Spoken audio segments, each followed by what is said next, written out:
কৃষ্ণ নামঘৰসমূহ হৈছে আধ্যাত্মিক পৰিৱেশৰ পবিত্ৰ স্থল। তেনে এটা নামঘৰ পূব চাৰিগাঁও নবৰাবৰ নামঘৰ।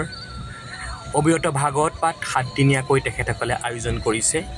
তাৰে কিছু দৃশ্য মই আপোনালোকক দেখাবলৈ চেষ্টা কৰিম। আপোনালোকে ভিডিঅ'টো প্ৰথমৰ পৰা শেষলৈকে চাব বুলি মই আশা কৰিছোঁ। এটা সুন্দৰ পৰিৱেশ, এটা নিভাঁজ পৰিৱেশ তেখেতসকলে দেখাবলৈ চেষ্টা কৰিছে। সোমাই অহা দৃশ্য, ভাগৱতৰ ওপৰত কিছু লিখনি তেখেতসকলে লিখি ৰাখিছে। আহকচোন তাৰে কিছু দৃশ্য মই দেখাম। এখন মেইন তোৰণ সামৰণি অনুষ্ঠানত চেমনীয়া শিল্পীসকলৰ দ্বাৰা মৎস্য অৱতাৰ আমি শিশুসকলক দেখা পাইছোঁ। তেখেতৰ মৎস্য অৱতাৰ এয়া আমি ভাইটিকেইটাক পাই গ'লোঁ।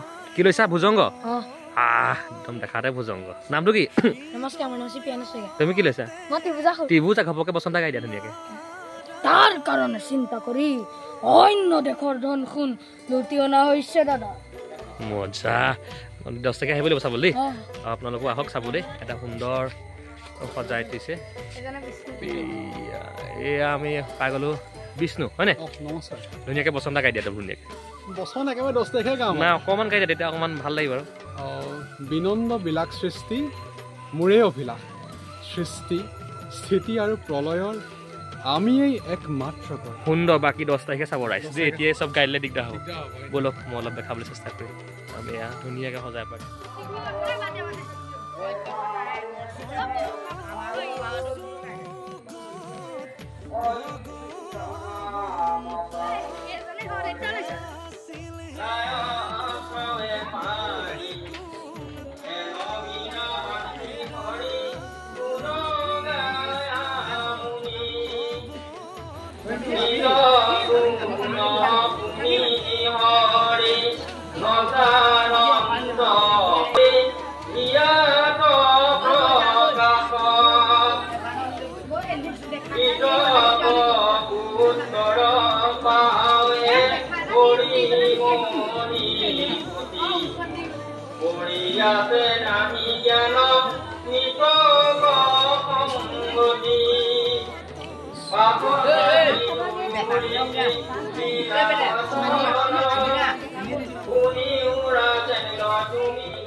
নিজ ভকত প্ৰভু পৰক্ষণ